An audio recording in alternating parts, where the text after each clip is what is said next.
was starting out, particularly when the paper became more of a web first thing. We were expected to be multimedia journalists. We were doing like everything, so video, social media, audio. Thinking about all of those people that I met through that, now they all work in completely different places. You know, people worked at, you know, the Guardian and the Times, people who've gone on to set up their sort of own businesses. There are so many more challenges than just, you know, your queerness or your race. Yeah. So that was something that I felt was really important to explore.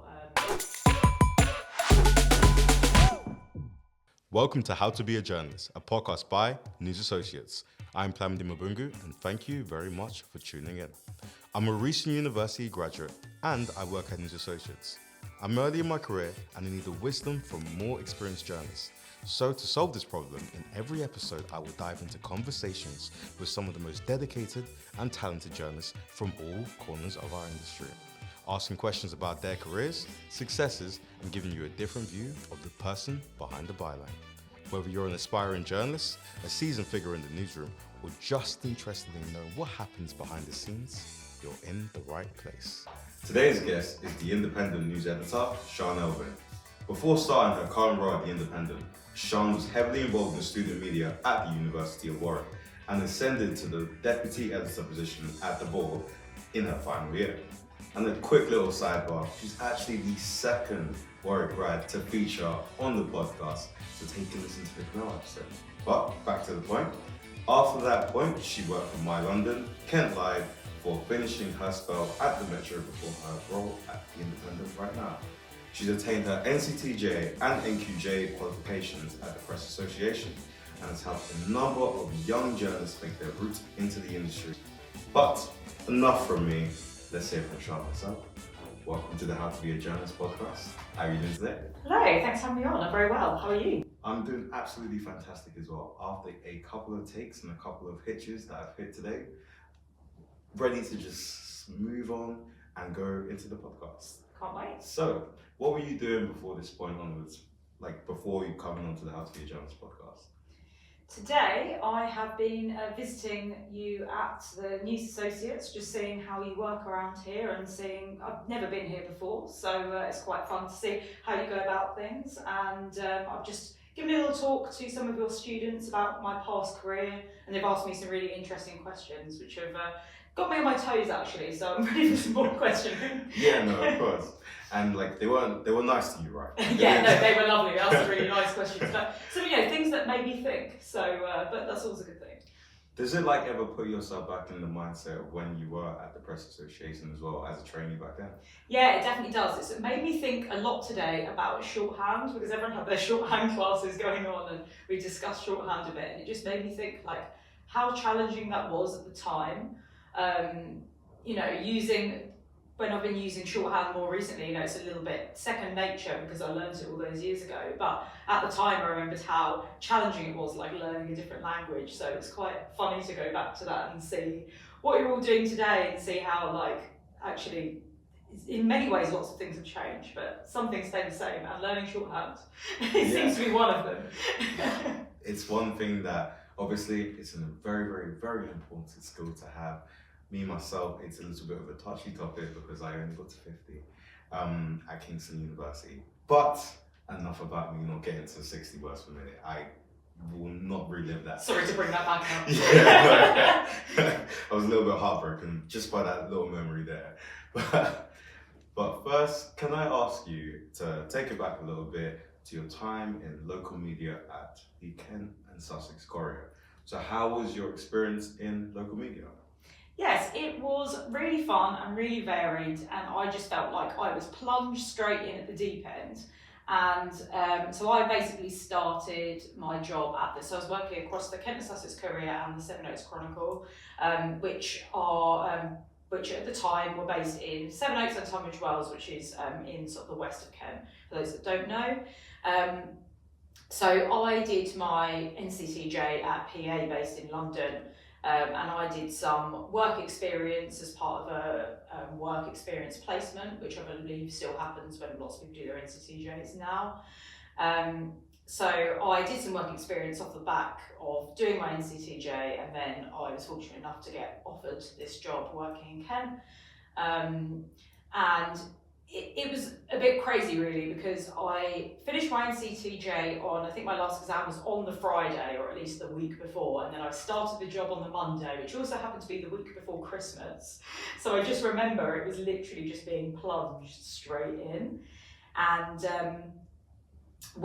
I was offered the jobs earlier on in my course, so that's why I had it all lined up to start straight after, and I really wanted to get into earning some money because I did my NCTJ straight off the back of my degree, so I was very ready to start working.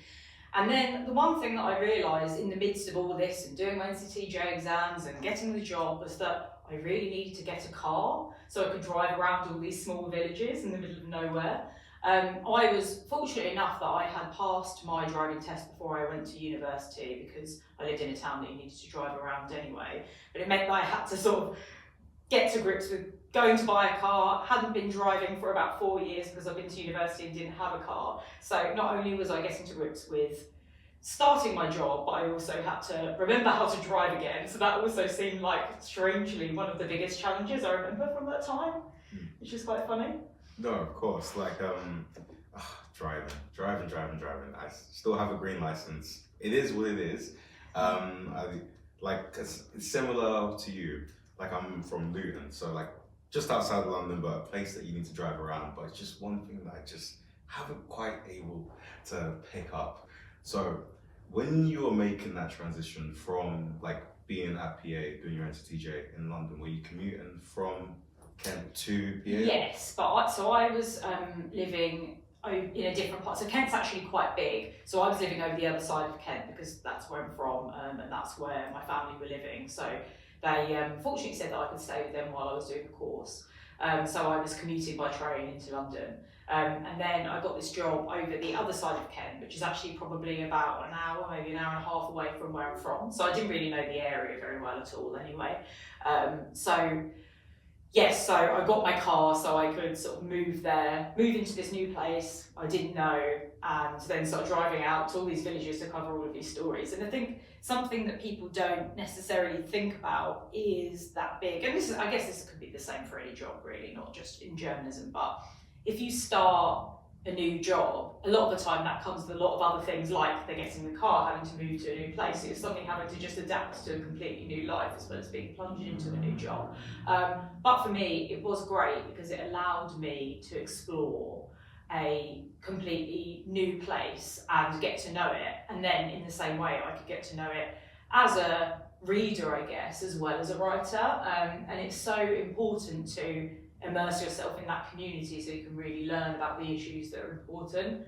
And what was great about local journalism, particularly at that time, I basically would just be sent out to go to whatever the story was. I remember driving into sort of small villages in Kent which had been flooded in terrible weather, knocking on people's doors, trying to get reaction, those kinds of things. Being sent to council meetings, to see like what stories I could pick out of there. Very quickly I was also sent to court, different courts, so I went to Magistrates Court, Crown Court, I went to some inquests as well. So I really felt like I was just completely plunged in at the deep end. But I think in a really good way, because all of these things I've sort of been taught about on my NCTJ was expecting to come up, and then they sort of all did, so it felt like a really good way to like consolidate that knowledge and then actually bring it into the working world. And luckily my course did have those fundamentals that helped me learn those things, so I did feel well prepared, but it was also really good just to do them straight away.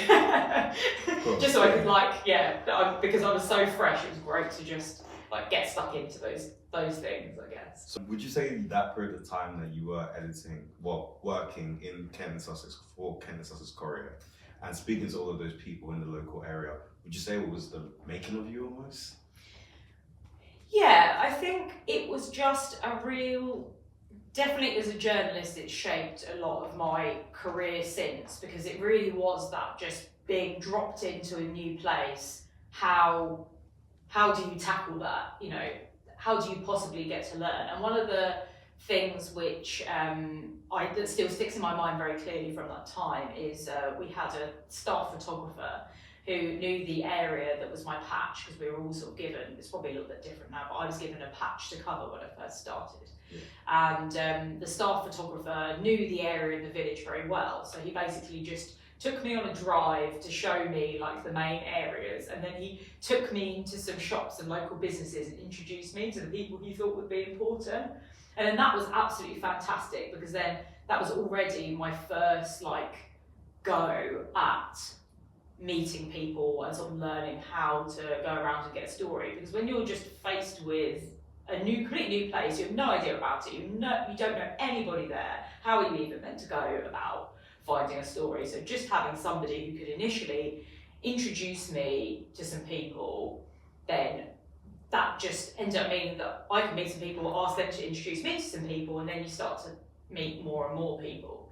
So I guess I would like to say to anyone who's in that position, if you could just find someone, anyone, even anyone who can just take you around and just introduce you to some people, even if that's like not in real life and happens to be over social media instead, fine. But that's your first way of getting contacts in a completely new area. Yeah, of course. So in terms of like starting off your career coming off of an NCTJ course, do you believe that working for a local paper is still important for a journalist, or do you think things have changed a little bit? I do think things have changed. I do feel like, for me, that seemed like the obvious route, because I really wanted to do news, and I knew that's where my passion lay, because I've done that in student media and that kind of thing. So I knew that's what I wanted to do, and that to me seemed like the most accessible route. And I think a lot of particularly very old school editors think that that's like the best way to train and to, you know, place your roots down, because obviously as I found, I'd have to cover loads of different things, do, you know, every story going, whether that's court, crime, anything like that. So it is a really good way to have like a really broad set of skills and be able to cover quite a lot and have knowledge across a lot of different areas. However, I do think that having people with certain specialisms can also be beneficial for a newsroom, and that's why, like, you know, if you're the top person at the top of a newsroom and you're thinking about how you put your newsroom together, the best thing is to have people like, yes, have some generalists who are maybe a bit more like me, but then also have people who are, you know, really, really good at doing audio or video, or who are specialists in a certain topic or things like that. So you don't want people to just be doing everything. You need some people who only do one thing.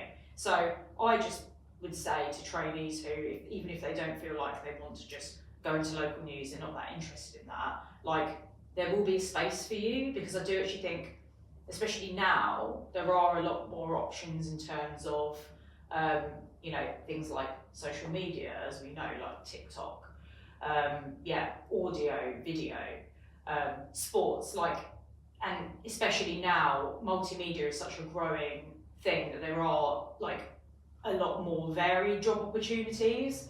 I think when I was starting out, particularly when the paper became more of a web first thing, we were expected to be multimedia journalists. We were doing like everything, so video, social media, audio, and writing, and filing for the paper as well, which is obviously quite a lot. But I think now there's a lot of benefit. I think newsrooms are starting to see it's better that maybe, okay, it's great as long as a reporter can go and shoot some video and, you know, get a good frame and all those kinds of things. That's excellent to be able to edit something basically, but also you do want someone who's a specialist in those areas to produce the best possible quality content. So I think, going back then to your question, I think now there are lots of different routes, and I don't think that local journalism is the only one. Yeah, no. Like, in terms of the conversations I've already had on this podcast so far, that seems to be not the general answer, but it's just diversifying your portfolio is obviously great, and journalists have always been called like a master of none, but decent at many. Mm-hmm. Yeah. That good, I'd say. And but it's not really going to be one solution for every single journalist, and therefore every single newsroom as well. That's how I like to think of it. So then I'd like to segue about your time, obviously still at the same local paper, but one of your roles that I saw on your social media accounts was that you were a social media editor there as well. So how was that experience? Yeah, it was great. And I think something else which is really worth touching on is that it's not just about, if you've got a real passion that you're like, I really, really want to be a sports reporter, that sports is for you, then that's absolutely great. But also, if you're somebody like me who I just always liked writing about the news, so I didn't necessarily know if I had a niche that I'd be really interested in. And I think doing something like local news or a more general role can actually help you learn what those passions are. Yeah. So one of the things that I did really enjoy was being creative, setting up social media accounts and thinking about different ways that I could engage our audiences, particularly on a local level, into local journalism basically. So that's why I was sort of offered the social media role. And that was really exciting at the time because there were lots of different things that we were trying with Facebook, and it's so funny to talk about these kind of things, but a big thing then was doing a Facebook Live. So we would go down to the scene of, a crime, for example, or maybe film what's happening there, if there are lots of police and things like that. And we do some more fun things as well, but there was a lot of these Facebook Lives going around. So it was really interesting trying to think about different ways that we could grow our audience. And one of the ways in which I did that was to set up a local Facebook group to kind of bring in some of that more community feel that I think local papers, and particularly the good ones now, are still very good at doing. And I set up, I think it was a traffic and travel group, so a lot of it was about, so people it was great because it worked two ways. So we could post if we had a big breaking news story about an accident, say on the M25 or something like that, so we could inform people, but also it meant that other people could write in the Facebook group and inform each other of other things that are going on. And that was very, very successful. So I sort of helped set that up, which is a really interesting experience. But then it also taught me that as much as I enjoyed that experience and working on social media, actually a thing that I really wanted to do is just work in news and be more of a news editor than a social media editor. So I think that was a really worthwhile experience for me, because I think I was always interested in social media, but I needed to go and try it and do it as a job to see if it was going to be my full-time job that I wanted to do forever. And what I kind of realised was that I wanted to go back to news rather than the social media editor side of things. And I think it can vary depending on publication, what those kinds of jobs involved. But I think that was a really important lesson for me, for career-wise. Yeah, so would you say that, as a journalist starting out, that a lot of trial and error and just, trying to work out what is best for you is probably what we should be focusing on at this time? Definitely, and I think having the opportunity to do a job which just allows you to explore those interests and find what you're really interested in is really good. So I think if you're not really focused on something really specific, and I'm sure that some people really are, but I would imagine a lot of people aren't really sure, and that's, I guess what I'm trying to say is that that's okay, and you can explore that, and there's nothing wrong with changing your mind if you give something a try and think that it's not for you. Yeah, it's you're never really going to have everything already completely sorted out from, I would love to say, and many people would love to say that when they were 10 years old, they wanted to become a professional editor, and that was the that was the only decision they ever made. And I'm sure it does happen for some people, but it's not gonna come that easy to everybody. So I think that's always, a nice thing to say. So then my next question would be, so then you went to My London. Yes. But are both of them underneath the Reach umbrella? Yes. Yeah. So basically the way that it happened was that I was working for Kent Live at the time, and basically my editor came to me and said, the company's launching a new website in London, and we need to get a launch team together. So would you be interested in going to secondment to help set that up? And I thought it sounded like a great opportunity, something that wouldn't come around very often. I also had spent a little bit of time in London, but I thought that London would be a great place for me, and I really wanted to try and live in a bigger city and see what that was like. So I said yes, and it involved a lot of commuting to and from London every day from Kent, which got extremely exhausting. Yeah. But it was an excellent experience, and I think it's something that I will take with me to the end of my career in terms of launching a new product.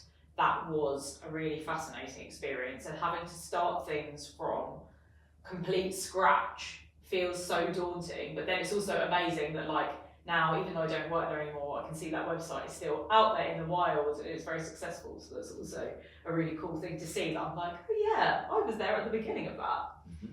What steps, like, so if you could help me get into your mind the time of like starting a completely blank website, and obviously my London is doing pretty good. So like, yeah, what was your headspace and how did you start building that audience for them? I think, so it involved us having like quite a few people who had to set up a bank. First of all, we had to identify what kind of things we wanted to write for what kind of audience. So you had to kind of think about it from from a brand perspective. And then we had to build up a bank of content, because you can't be like, hi, we're launching a new website and then have nothing on it. So you want to make sure you have like a good sort of bank of stories. So I remember that a lot of the work that we did in the initial stages, because there were sort of software engineers who were doing the actual website bit, I was helping with the journalism bit, of course.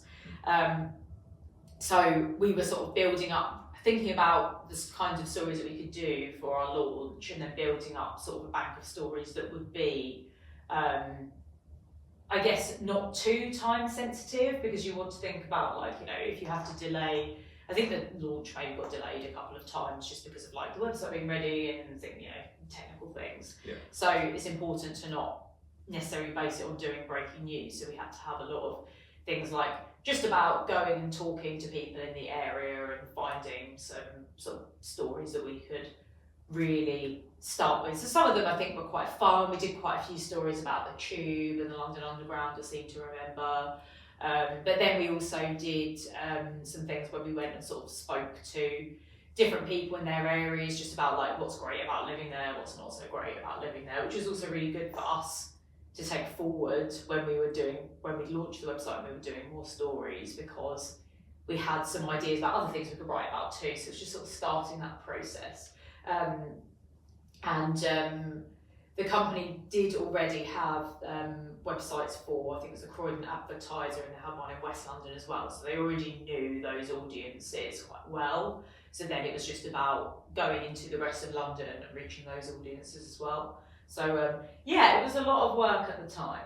Yeah. Looking back, it's funny to think about. So like, what was the feeling going from, so essentially, obviously you had your patches in Kent, and then from that point onwards, you've got the entirety of London to, keep an eye on and try to make sure that you're speaking to all the different, because obviously you can't, how do you cover all the different, sides of London, the different people that live in London? Obviously, it is the capital. Yeah, but obviously it's the thing, it's like, you say London, but obviously it's a massive place, right, with communities of its own. So I seem to remember, like, I think when we did start, there were reporters that had specific areas that were going to focus a bit more of, so we could sort of make sure it was easy, it would have been easier to fall back on covering the sort of areas of like South London and West London that we were more familiar with. So I think then we also had a little bit of a push to try and focus on those areas, which were in sort of North and East London as well. And we were based in Central London too, so that also like made covering the centre a lot easier.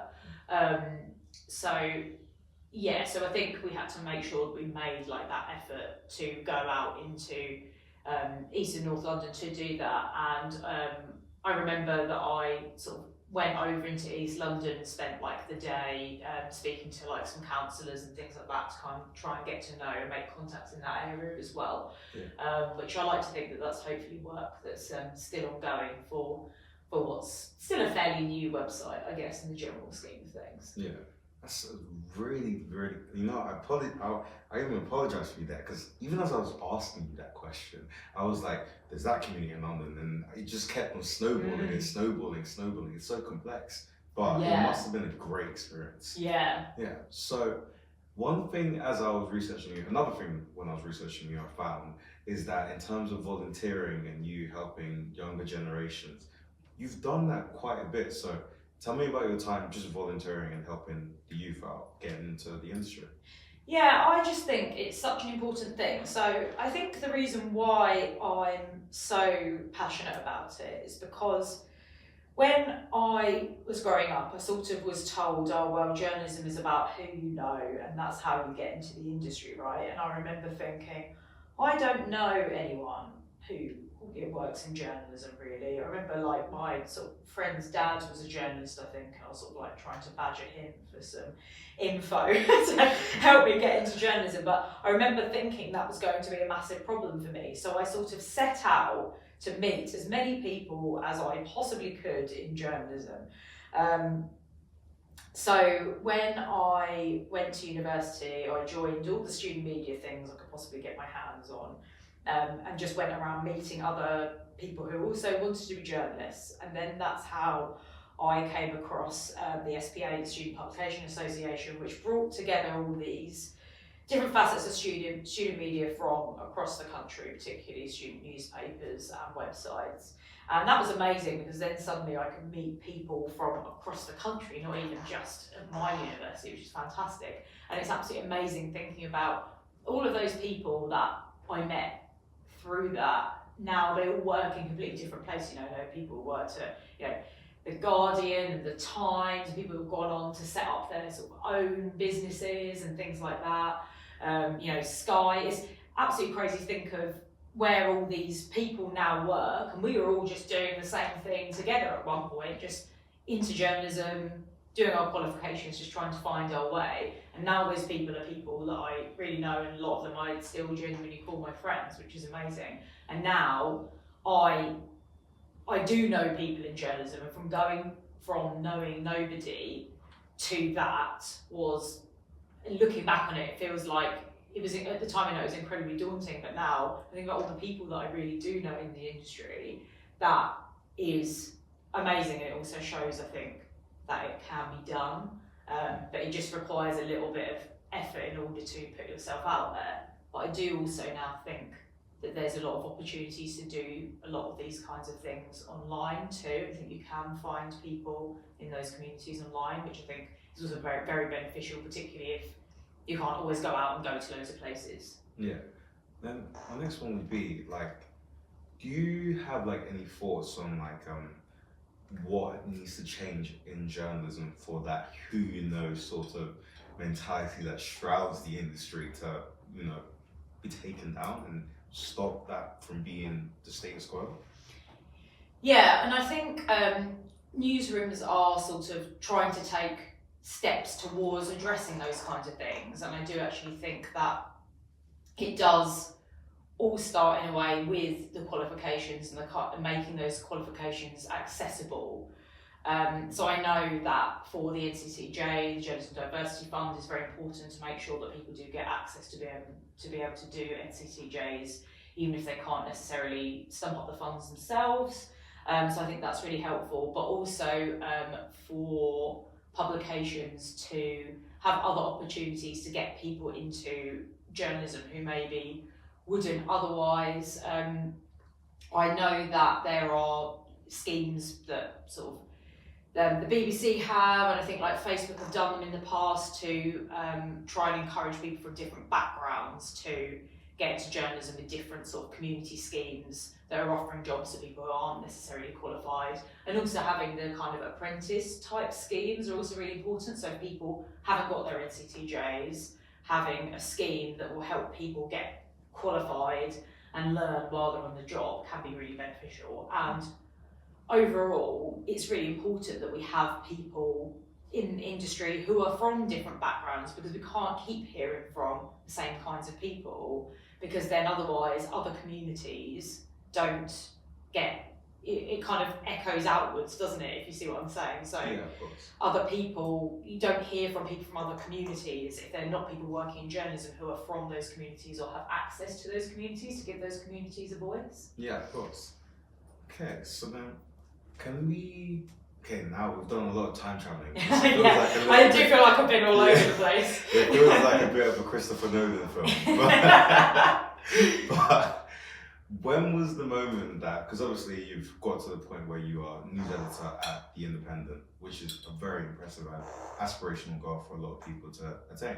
So when was that first moment that you decided that you wanted to become a journalist? Because we really spoke about how maybe around like family-wise and people that you know, none of them were journalists. So when was that first moment? So I was always really interested in the news when I was growing up because a real thing that my family did was that we'd always sit around and have dinner at the exact time that the 6 o'clock news was on. So we always had the news on while we were eating our dinner, which meant that I would watch the news, look at the headlines, and then we'd usually end up having a bit of discussion about, whatever was the top story of the day or something like that. And I think that is still a core memory of mine as to what really triggered my interest in it. And then in terms of actual sort of written journalism, I guess, I just really liked writing at school. So I could kind of see these two things intersecting basically. I thought that's where I sort of got that interest. And then when I went to university and joined the student paper, that was what really sort of solidified it for me. I was like, oh, this is just so fun. And especially doing student media particularly at the time was really, really fun because you could really sort of get, and it was just like an early form of like, so in a way it's local journalism in its own right because it's just like a hyper local of your university. So that was really, really fun just to get completely stuck into that, writing stories. And I probably at the time, my writing, I think I found some of my old articles recently. My writing was terrible because I hadn't had any training in journalism. I was just sort of making it up. So it's really funny to look back on those times and using that as a sort of training ground really got my sort of passion going for getting into journalism later. Your time on student media, it seems insane. So you're obviously working, you're at the board, and then you got deputy editor, correct me if I'm wrong as well, Yes. Warwick TV as well, and Radio Warwick. So that was 3 different portions of student media that you were involved in. So back then, how did you balance all of that with a degree? With difficulty. I would definitely say that at a point, student media definitely overtook my degree. I really hope none of my former tutors are listening because but yeah, student media definitely took over and was definitely a priority of mine, and that was when I realised that this absolutely has to be the career for me. I remember having a lot of late nights, having to pull all-nighters in order to finish such and such an essay because I'd spent the weekend working on the student paper instead. So yes, it was quite exhausting. I don't really think I got that much sleep, and then I was also doing the kind of traditional student going out all the time type thing. And honestly, looking back, I'm a very tired person now, so I don't really know how I did it back then. But it was good fun. I still managed to get through my degree with a decent enough result, so I don't regret any of it. But I think it was a huge balancing act at the time. I mean, I guess it seems to have panned out quite well. I hope so. Yeah. Okay, so now can we talk your time at the Metro? So yes, you were in 2 roles at the Metro. Assistant news editor, and then you became deputy editor? Deputy news editor. Deputy news editor. You've researched me so well, I'm so impressed.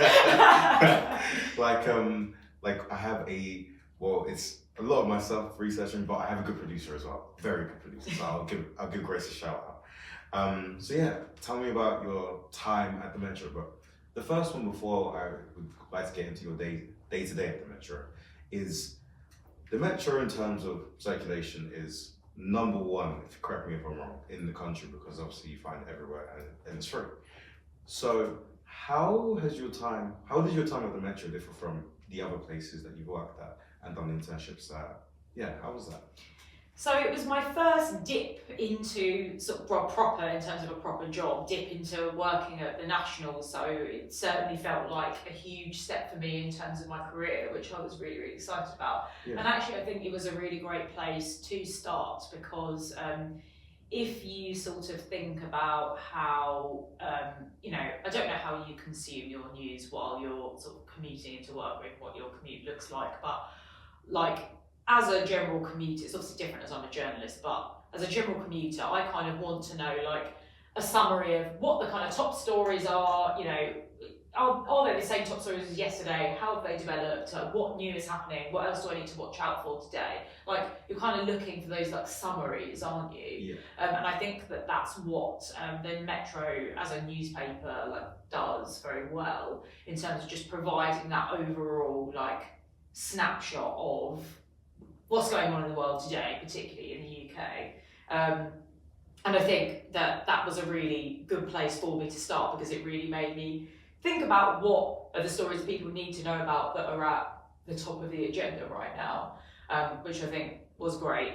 What I also really like about Metro and what I loved about starting to work there was that it had, it was a great light-hearted read as well, and it had and still has like a lot of personality, particularly like through its sort of social media channels and the way that it presents stories. So it was always quite a lot of fun trying to find the kind of weird and wonderful stories that people might resonate with, particularly thinking about commuters and on your way to work and on the way back from work. Sometimes, particularly if you have a very stressful job, maybe working in the city or something like that, you might not want all the really heavy news stories. You might just want something like a bit lighter, a bit more fun. So it was really fun to kind of explore those avenues as well. Yeah.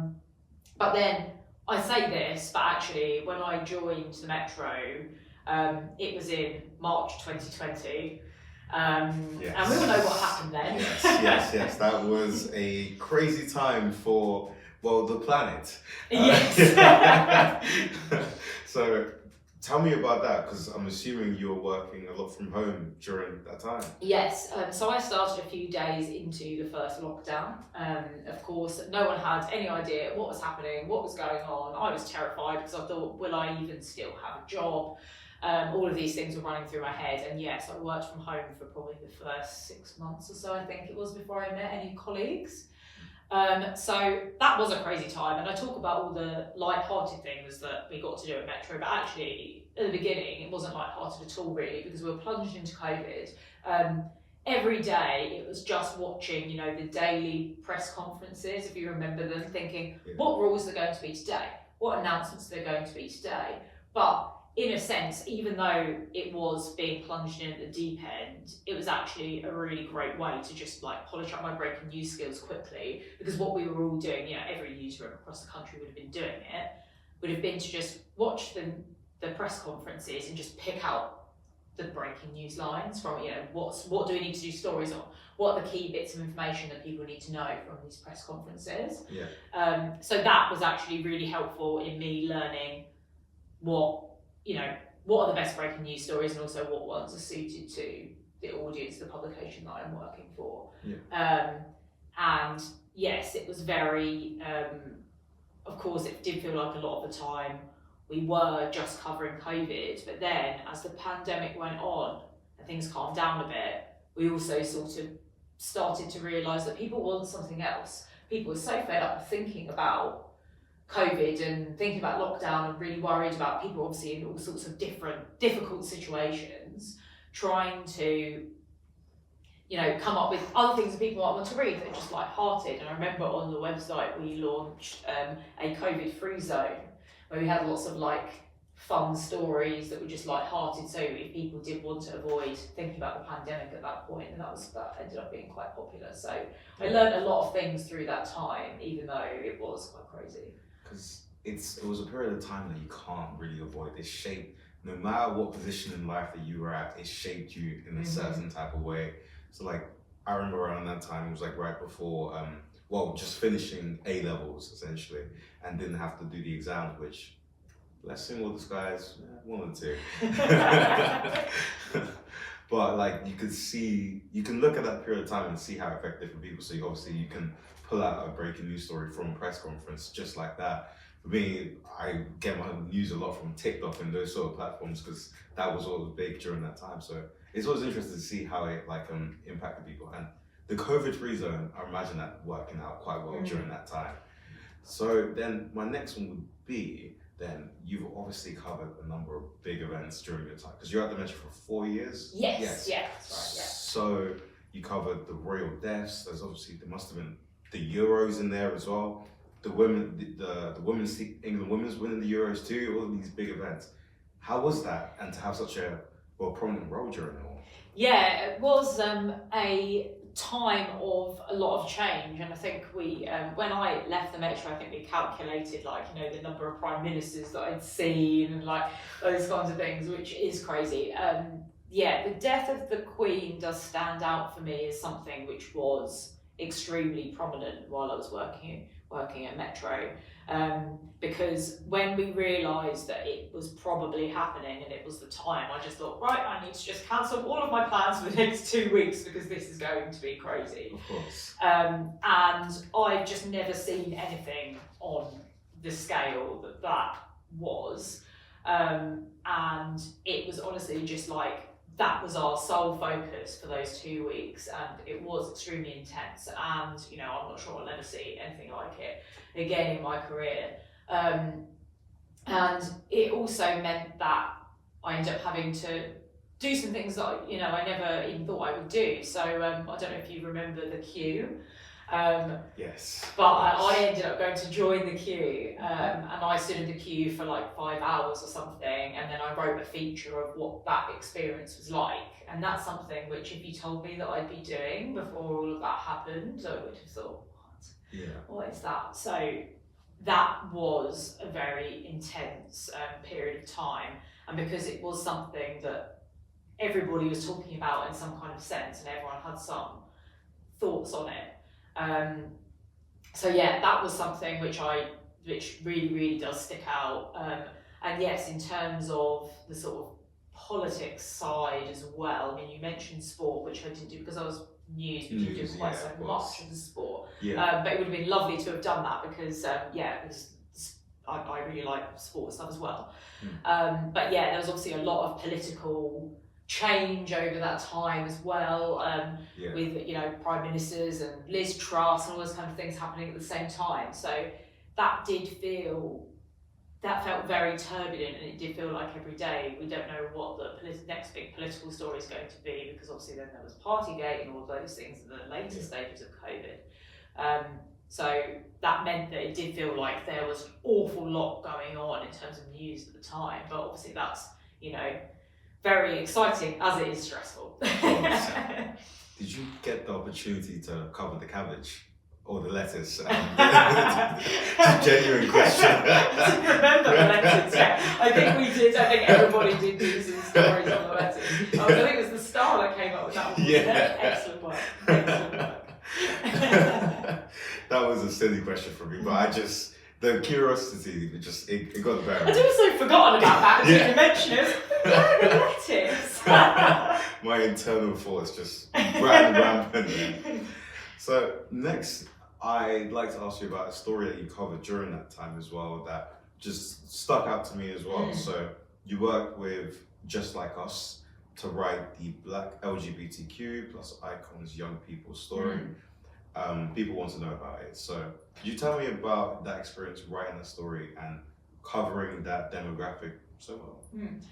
Yes, so Just Like Us is a young LGBTQ plus persons charity, and I believe they work quite a lot with schools, trying to sort of educate people, and it's something that, as a journalist, I'm very, very passionate about. And I worked very closely with them on a few stories, and I also sort of did a little bit of a campaign covering a few stories for them around that time, which I believe that story may have been included in, I can't quite remember, because this was a couple of years ago. But something which I think is really important is just thinking about, I think when people think about any kind of minority group, they think about these minority groups sort of just independently. So you might think about, you know, either being like a woman or being black or being LGBTQ+. Whereas a lot of these things actually like quite often intersect. Yeah. So they're things which people don't necessarily think about, and I was really interested in exploring this because the charity had some people who really wanted to speak about this intersection and how finding their own community within the LGBTQ+ community who were black was really important to them, because there were lots of challenges for their community that they felt like weren't necessarily addressed with sort of, you know, normal LGBTQ+ groups, which a lot of the time can be predominantly white in certain places. So that was really interesting, just to explore and hear from those people about what those challenges are at that intersection. And I know that can, you know, that there's so many other different minority groups that intersect in such a way that it's not just about finding your, you know, LGBTQ+ group. It might be about finding, you know, yeah, as mentioned, you know, LGBTQ+ group for, you know, people who are black or people who are disabled, or even people that are all of those things, right? Because there are so many more challenges than just, you know, your queerness or your race. Yeah. So that was something that I felt was really important to explore, and it seems like it's maybe resonated with some people, which is great. But I think it's just important to think beyond the confines of, you know, one particular group. It can be, you know, it's so much more than that. Of course, yeah. Like, I think it's obviously a massive misconception. Like, all like embrace like groups have loads of different experiences within them. Like, there could be two people from sub-Saharan Africa, but have completely different experiences. And yeah, it's just stories like this and campaigns like this are so important in the industry, because at least they serve to educate at the end of the day. They're being informative. It's still journalism at the end of the day, where it's reporting, but it can do a lot of good. It can do a lot of good. I think as well, it's kind of important to, I found it really important to explore, because I was also learning about those things, and maybe, you know, I had the privilege that I didn't have to maybe necessarily worry about those things previously, but that's why it was so important to cover it, because then it just meant, you said, that other people could then learn from that report, hopefully, if they hadn't thought about those issues before. There was a line from a quote in there that I really, like, it just put things into perspective to me as well, because I could obviously speak on my experience, obviously, as an African man, but obviously just a straight African man, and just wanting to understand. But they said that sub-Saharan African cultures have had a long history of, queerness, essentially. It's been there for a long time, but after European intervention, it was deemed as, well, demonic or devilish or so. And when you put that into perspective, their experience, like, it's not really, it's not said too often as well. And then the intersection with faith as well at the same time. I was just like, this is a fascinating read, and it just puts things into perspective. You're always learning. That's it. And where in cultures where, you know, where being LGBTQ+ is, you know, not seen as acceptable, in countries in which it's still illegal, and that's still in a lot of countries across the world, unfortunately. And, you know, that's not something that, you know, we'd have to worry about in this country, which we're really, really lucky about, but we still should be aware that it's still a problem, you know, the world over. So, it's a great read as well, and thank you. Just a good show of what journalism can do. So then next, I'd like to talk independent. So you left the Metro and obviously took almost like a promotion to become news editor at the Independent. Why did you make that change, and how's it been? Yeah, it's been great. So I've been there, I think, about a year now. So it's been great. So I feel like a bit more settled there, which is really great. I just really wanted to sort of step up, and as I was deputy news editor in my previous role, and I've been there, you know, I loved my time at Metro, and it was great, but I just thought it was time to give something else a go and work for somewhere else, and try and work for a different national and see how that goes. And it's been, you know, it's been an exciting year. Obviously we've had, you know, a couple of elections in that time. So there's been quite a lot going on. I've kind of been plunged into it. Yeah. But no, it's been very rewarding, and it's been really interesting working for somewhere that is very digitally minded, because I don't know how familiar sort of you are with The Independent, but we have our website, and then we have our app. So we don't have a traditional newspaper, but we do have our app version, which almost acts like a newspaper in terms of we still have a splash every day, we have the main stories and our leads and everything. So it's more of a digital version of a newspaper. And it's been really exciting to look at things from that perspective, and not having a print product there means that the newsroom works in a different way, which has been really exciting to see and to work with. But also, I've mainly been working on the website in terms of our sort of, I'm a live news editor technically, so I sort of work on our breaking news. So it's been very exciting to be heavily involved with the breaking news, say particularly in light of the elections, and I've worked on the general election as well, because I'm mainly UK focused. And at The Independent, we do a lot of live blogs, and we have sort of reporters like going out onto the scene to feed into these live blogs. It's been very exciting to be part of like a dynamic newsroom that covers things in that way. So it's been great. It's also been a big learning curve for me as well, in a good way. Yeah. So how is it to run a live news desk and run a team of however many journalists during, was it two elections, a local election and a general election? A general election, I was talking about the US election as well. The US, yeah. So local election, general election, US election. So 3 elections. Yeah, I guess so. Yeah, it would have been. Yeah. How was that? Yeah, no, it was good. I mean, because I'm sort of mainly cover UK, as in more of sort of the local and general elections. But yeah, that was really exciting, and it was really good to sort of see how different publications, but when you start working at a different place, you have to kind of, you know, reorientate yourself into thinking about in the same way that a different audience will think. So it's a lot about learning like the kinds of things that people want to read about. But I think the beauty of being able to live blog it is what meant, the beauty of live blogging it meant that we could, the line is changing so much, but it means that you can like change your live blog to sort of match where the story is going.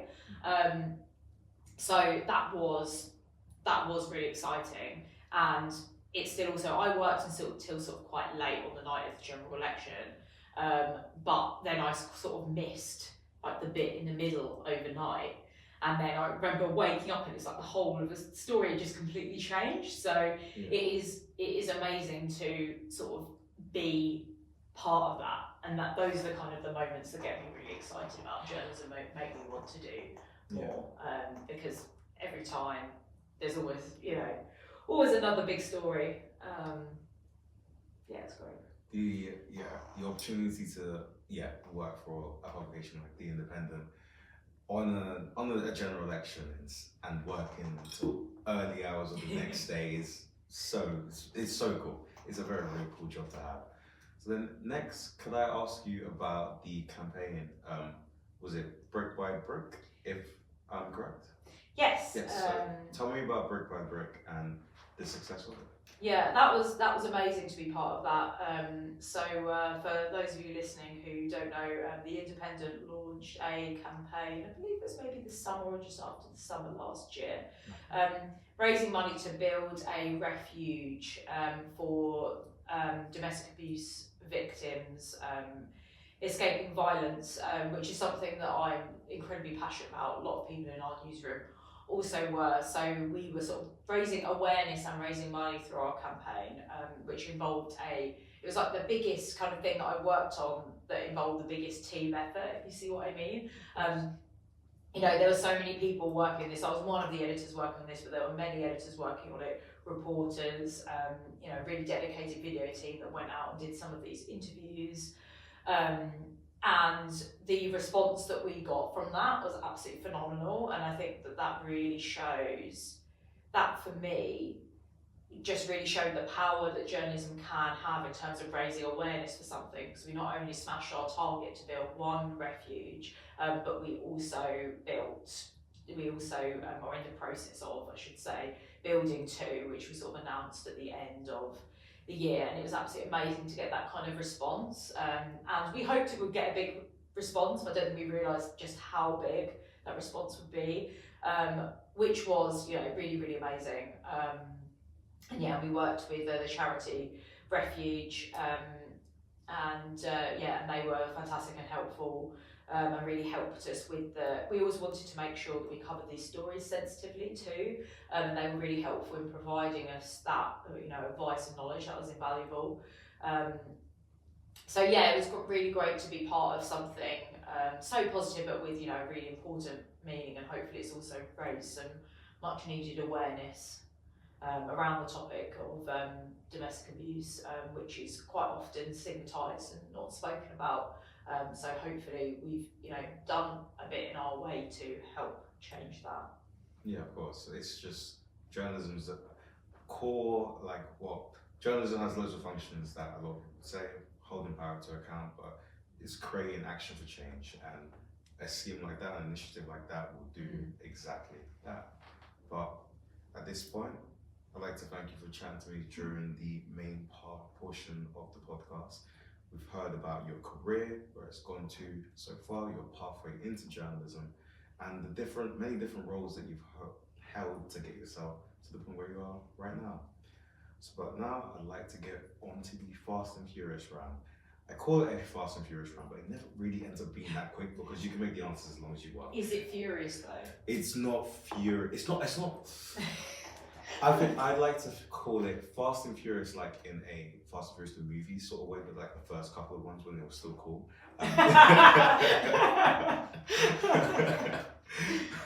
But yes, the first one I do have for you is, I don't know what the answer is. I usually make assumptions, but let's see. Okay. Extrovert or an introvert? Extrovert. Okay. I think it's probably quite easy to guess, no? Like, not every single. Usually, I will take a guess before, but usually I'm able to work it out. But extrovert, yes. Like, do you think that helps you in your career, or is it not necessary? I don't think it's necessary. I think it probably makes it easier for me to go and chat to other people. I don't find it too daunting to go up to someone and chat, but I don't think it is. I also think that being introverted also has its benefits in terms of being a very good listener too. So we can all learn from each other. Yeah, of course. Night owl or early riser? Early riser for sure. I definitely work better in the mornings. Okay, no, completely fair. As a journalist as well, makes sense. Who would your dream interview be if you haven't interviewed them already?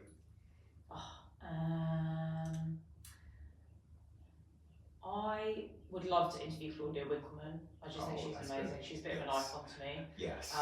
So yeah, she would definitely be. I don't know, in what circumstances I could ever interview her, but if you're listening, imagine. That would be insane. We'd have How to Be a Journalist, the Traitors collaboration. That'd be great. So let's say after this podcast recording, you are actually going to go speak to Claudia Winkleman. How are you getting yourself in the mindset to interview such a woman?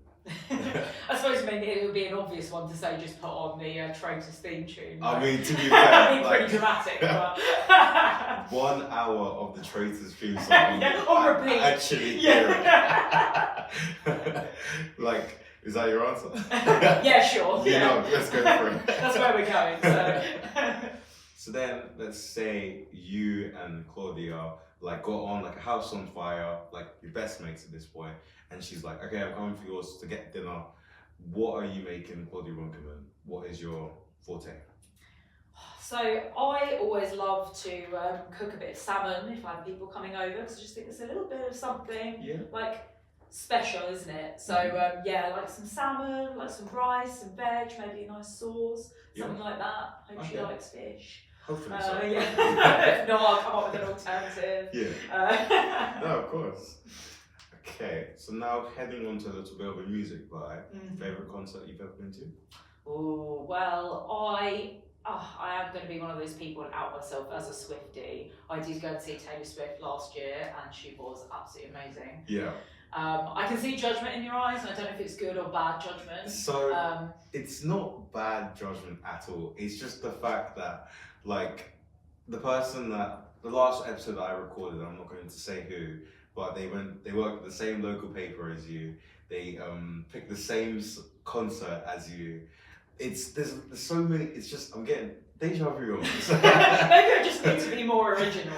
But I will say, I went to see Pink a few years ago, and Yes. she was outstanding. Okay, She does all like the kind of like aerial stuff as well. I've seen her perform, but she is absolutely amazing.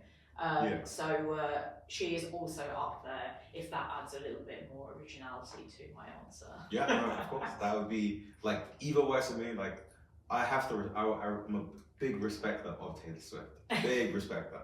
Like I would say I'm like I dabble in the Swiftiness. I just dabble. That's just from time acceptable. to time. Yeah. That works. So, next, can I ask favorite holiday destination? Favourite holiday destination? Well, I went to Thailand last year, which was absolutely amazing. Yeah. And that was just out of this world. But I'd say sort of more generally, just some kind of beach holiday where I can just chill out. As you can imagine, job's quite intense, so just like a relaxing like vibe is how I'm feeling at the moment. Completely switch off and just chill. Exactly. I find that very difficult to do, but you know, if I take a book with me or something like that, then I'm all good. And a book you're reading right now? A book I'm reading right now. I've actually got a book in my bag, which is called Days at the Morisaki Bookshop, which is a Japanese book, because I've got quite into Japanese literature at the moment. It's quite popular, and that's about quarter of the way through, and that's quite good. So I recommend giving Japanese literature a go to you or anyone else listening. No, of course. I will do my research. And then, favorite TV show? Well, now I've mentioned Claudia Winkleman, the Traitors, but I feel like that's also probably been mentioned recently. But I might as well just, lean into what everybody else is saying. To be fair, the Traitors was a completely valid option. I loved it. I absolutely loved it. And then, favorite movie? Favorite movie? All I can think about now is because we discussed it just now, Too Fast and Furious. You say beginning ones. Yes. No, I'm quite a lover of Christmas films. Okay. So which is probably just like coming off the back of, I suppose it's still cold and we've had a Christmas. I was a big fan of Love Actually. Yes. Nice. Yeah, which is one of my favourite films. So As soon as you said Christmas films, I was like, please say Love Actually. You did. Saw that through nicely. And then my final question for you is one word to describe your career as of right now. Exciting. Absolutely brilliant. Thank you, Sian, for coming onto the podcast and chatting with me and indulging me for the past hour or so. Thank you for having me. No problem at all. I've been Plamdim Bungu, and this is How to Be a Journalist.